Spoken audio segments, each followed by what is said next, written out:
Graça e paz, povo de Deus. Amém, queridos. Amados, mais uma vez nós nos encontramos para tratarmos a respeito da palavra de Deus. Essa palavra que tem o poder para curar e transformar pessoas em todos os lugares do mundo. São milhares e milhares de pessoas transformadas ao ouvir a palavra de Deus.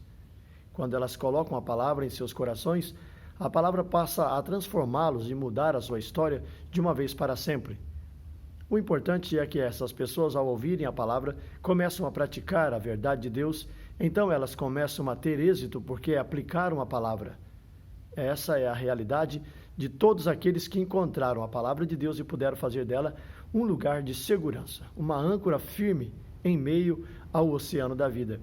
Eu quero deixar para você e a sua meditação o livro de Provérbios no capítulo de número 23, do versículo 29 até o versículo de número 30.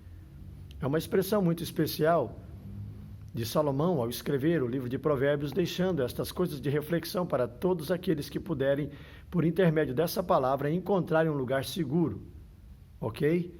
Nós vamos começar pelo versículo de 29, que é o primeiro versículo da ministração dessa palavra, aonde a Bíblia diz: para quem são os ais de pesar, e para quem as expressões de profunda tristeza? Para quem as brigas e inimizades? Para quem os ferimentos desnecessários? De quem são os olhos embaçados e vermelhos? Ora, o primeiro texto, nesse versículo de número 29, o primeiro verso, ele está tratando e fazendo uma pergunta: para quem são os ais de pesar? Para quem são as brigas, as expressões de profunda tristeza, as inimizades, os ferimentos desnecessários, e de quem são os olhos embaçados de vermelho? No texto nós entendemos que para quem será estas coisas que o autor escreve? Nós vamos compreender no segundo versículo, que é o versículo de número 30, quando ele explica o versículo de número 29, respondendo aquilo que ele está perguntando. Ele responde: para todos aqueles que gastam horas se encharcando de vinho, os que andam em busca de bebidas fortes e misturadas, ou seja, bebidas alcoólicas. A resposta do autor é: quem? Para quem são as coisas de pesar? Para quem são as brigas, as contendas, as discórdias? Para quem as desavenças? Para quem as inimizades? E para quem as expressões profundas de tristeza? O autor diz que é para aqueles que vivem a embriagar-se, aquele que vive a encher o seu estômago de bebida forte, e os seus olhos estão avermelhados por conta da bebida forte. Isso é de constância, nós temos visto essa cena em toda a nossa nação, e ao redor de todo o mundo nós temos visto cenas como esta, que têm produzido tanto malefícios para os lares, para os casais, para os casamentos, para as famílias. Logo na sequência, no versículo de número 31, o autor ainda diz, ele fala, essa parte do versículo 31, ele dá como um recado, como um conselho a cada um daqueles que vive a embriagar-se, ou procurar a bebida forte, ou se perder por conta da bebida. Ele diz: não te entregues a contemplar a tintura avermelhada do vinho, quando cintila provocante no copo e escorre suavemente. O autor deixa claro que não é bom que nós nos entreguemos a contemplar a tintura avermelhada do vinho. Ou, de repente, aqui não é a tintura avermelhada, mas também pode ser a transparente que desce pelo copo e que cintila diante dos olhos. Pode ser de uma outra cor amarelada, pode ser de um outro tom, mas é uma bebida forte. E que isso é uma tentação, é que na ocasião o autor escrevera quando diante do vinho ele pudera ver tantas desgraças sucedendo. E ele escreve esse título, esse texto melhor, na intenção de poder livrá-los de tantas ações calamitosas que havia naquele tempo. No verso de número 32, ele fala qual é o prejuízo que o vinho embriagador, ou que a bebida alcoólica produz na vida daquele que é possuído por ela. Ele diz no versículo 32, no fim, ele ataca como a serpente e envenena como a víbora. É a maneira com que a bebida alcoólica faz na pessoa que vive dependente dela. Ele diz, no fim, ele quem? O vinho. Ele quem? A bebida. O vício. Ele ataca como uma serpente e envenena como uma víbora. E nós sabemos que uma serpente, ela tem um ataque firme e possuidor. Nós sabemos que uma cobra, uma víbora, ela tem o poder para trazer desgraças à vida de quem quer que seja que for picado por ela.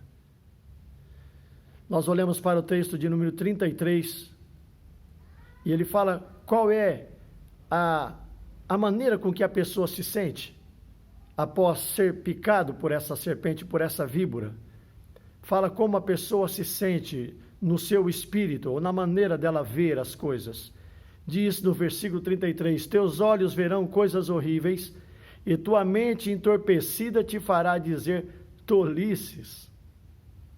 Realmente, isso tem sucedido com milhares e milhares de pessoas que têm gastado seu tempo na embriaguez, bebendo de maneira desordenada e fazendo o seu corpo um corpo cativo à bebedeira. Eu sei que nem todos gostam de ouvir a respeito destas coisas, mas eu olho para a vida do rei Davi. Ele disse, foi-me bom ter sido corrigido, porque assim passei a olhar para os teus mandamentos. Todo aquele que é corrigido em tempo, ele passa a endireitar a sua vida, passa a ter um padrão hábil de vida, ele passa a ter uma vida adequada e organizada. Mas aqueles que não dão atenção à correção, principalmente à correção divina, com certeza poderão se estragar ainda mais. E com certeza o estrago será enorme se não providenciar uma maneira hábil de sair dessas coisas.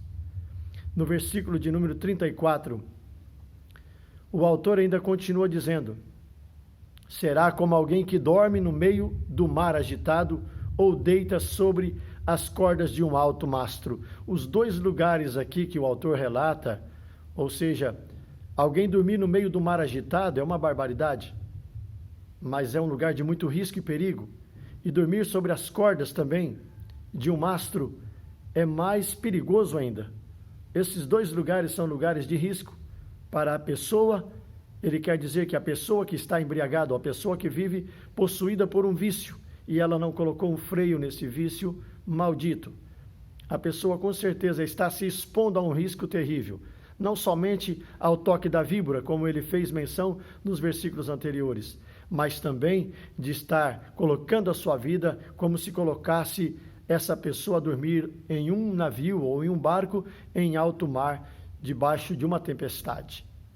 Ou até mesmo se colocar nas cordas de um mastro lá em cima e deitar-se lá em cima naquelas cordas. Imagina para onde essa pessoa iria, né? O versículo 35, ele termina o texto que nós estamos citando, e ele diz, e dirás, feriram-me, mas eu nada senti, bateram em mim, contudo eu nada percebi. Quando despertarei para que possa voltar a beber? Infelizmente, queridos, a pessoa que vive debaixo de um preceito de embriaguez, ou qualquer outro tipo de vício que está consumindo e que está dizimando a pessoa, que no entanto aqui se fala da bebida, mas nós podemos usar esse texto para falar de tantos outros vícios que está afundando a sua vida, e que de repente você não caiu a ficha, e que este mal está te condoendo, te perturbando, esse mal está trazendo malefícios para a tua vida e para a tua alma, está trazendo malefício para a família, e você não acordou.